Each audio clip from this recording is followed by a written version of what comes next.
ولما تكون الساعة 1 بالليل بقى وما عندكيش غير طماطميتين وانتي جعانة، هتعملي ايه؟ تعالي اقولك بقى هتتصرفي ازاي. دي اكلة الازمات. تعالوا كده نرجع لايام زمان، ايام ستي وستك كانوا بيعملوا الاكلة دي.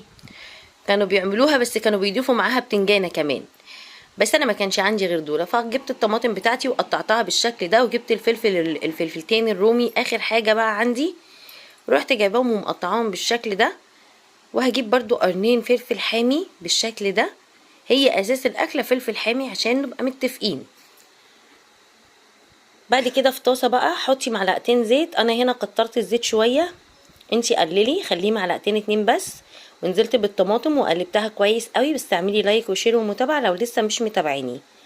بعد كده رحت نزلت بالفلفل واديته بقى تقليبه بعد ما الطماطم بتاعتي استوت.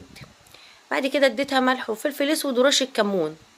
بس كده. شفتوا سهله ازاي؟